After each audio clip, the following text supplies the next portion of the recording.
7:39. Nashville's Morning News on Super Talk 99.7 WTN. Let's get right to the Newsmaker Hotline. Stephen Bucci, foreign policy analyst for the Heritage Foundation, and our guest. Stephen, hope you are doing well, especially after having to sit through the Cars for Kids commercial on hold. Thank you for... Thank you for... No worries. It's I recognize the song. There you go. Yeah, we all do. Okay, so moving right along. Couple of things. Number one is let's talk about Israel. I think the last time you and I spoke, there were a lot of people worried that Israel was going to go into Rafah hard and heavy, and there are going to be thousands of people killed and so forth. Has Israel, because we've all been consumed, of course, the world is consumed with the hush money trial, among other things. It seems like Israel is still sort of, they haven't gone in as hard and heavy as people had thought, but there have been some casualties, including Benjamin Netanyahu has actually now apologized for a few dozen people being killed, civilians being killed accidentally. What's the latest going on there? They have actually gone in and they've taken out a lot of the Hamas fighters that are still in there. They've got the area pretty much isolated and surrounded where they believe the bad guys are, and hopefully where the hostages are.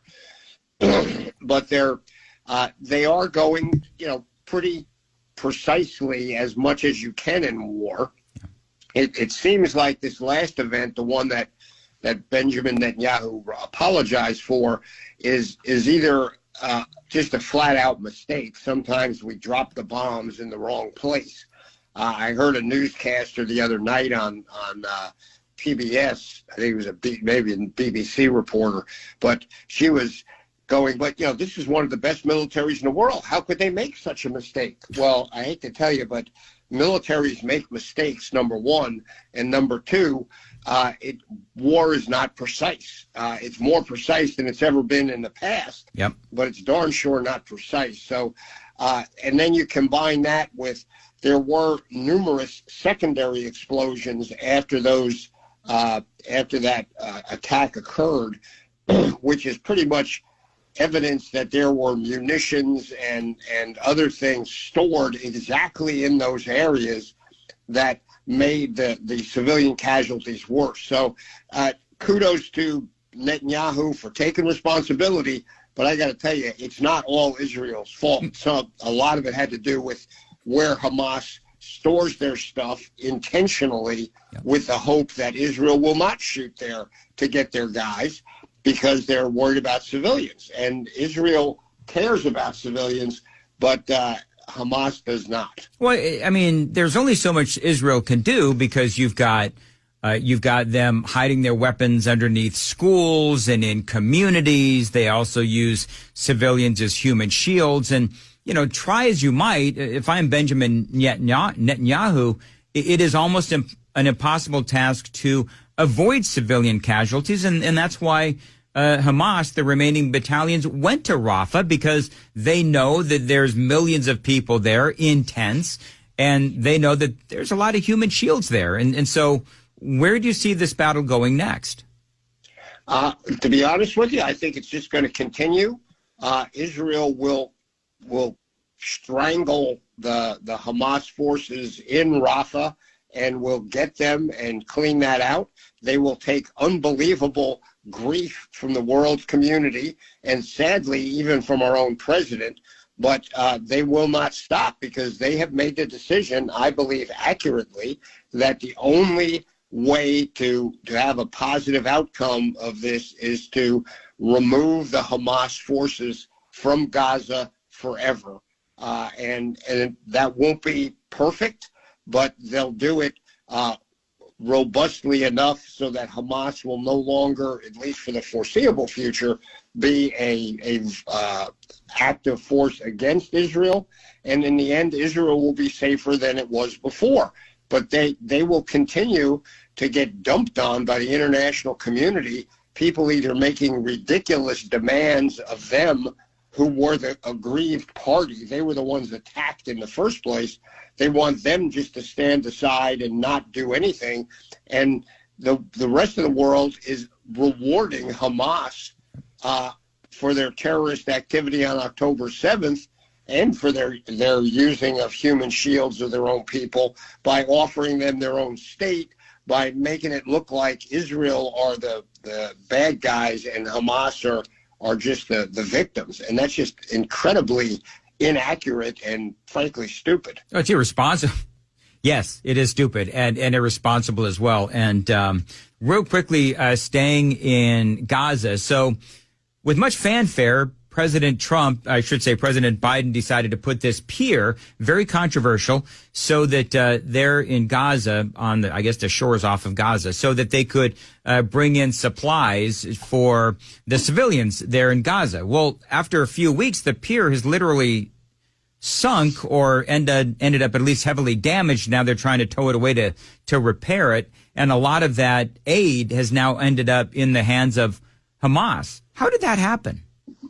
Well, two different, technically unrelated issues. Number one, this is a bigger dock project than we had done before. Our engineers trained for this, but they had never done one in that particular area. Not every beach and area is ideal for this sort of thing because of sea states and the stuff there. It turns out this one is not ideal.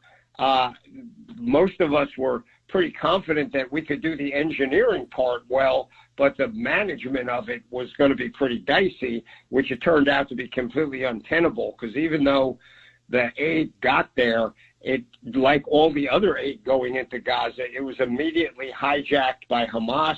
It never got to the people. People on the ground said, no, there's no new aid coming in from anywhere here, because it was all policed up by the Hamas terrorists, and they turn around and sell it to their own people for ridiculous prices as a moneymaker. Yep. So it shows you what kind of horrific people Hamas are. And so that part was a complete failure. And then in the meantime, as they're waiting to get more aid in, the pier starts to break up and pieces of it sinking. So it's turned out to be a massively expensive virtue signaling exercise that has turned out to be a complete embarrassment to President Biden, because it was all his idea, I guess. And sadly, to my engineer buddies in the military, that they thought they had this process down, and it turns out, at least on that particular beach, not so much. All right, let me ask you, as far as this is news this morning, the headline, Cops on Terror Alert after ISIS threatens Cricket World Cup match on Long Island. They have a lot of security now. I don't know, we don't know a whole lot about this, but, when you put this in the context of our wide open border, I mean, this is always worrisome, especially after what happened in Russia. Very much so.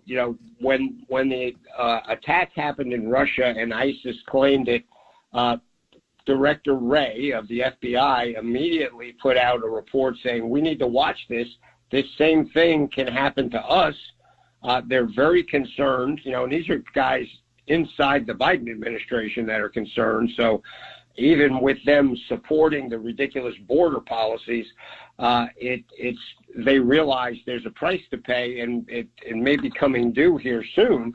And then to have ISIS make the threat there, and I'm from New York, and I got to tell you, post 9/11, the New York area, both the city and Long Island is, a big chunk of Long Island is inside New York City proper. They get worried about this stuff. They're still very sensitive from their experience in 9/11, and they're going to be going over the top with security for this event.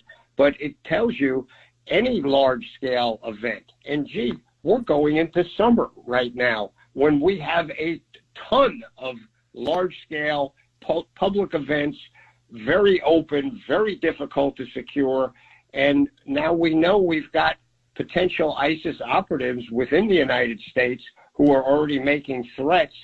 Whose fault is that, Joe Biden? It's not the cops. It's not even the intelligence services. It's the specific policies and the restrictions you put on the men and women who are supposed to secure our border, and the directives that they were given. And you and I, they're going to have to pay the price for it potentially. All right, Stephen Bucci, always great analysis and always love having you on. Have you on again real soon. Thank you very much.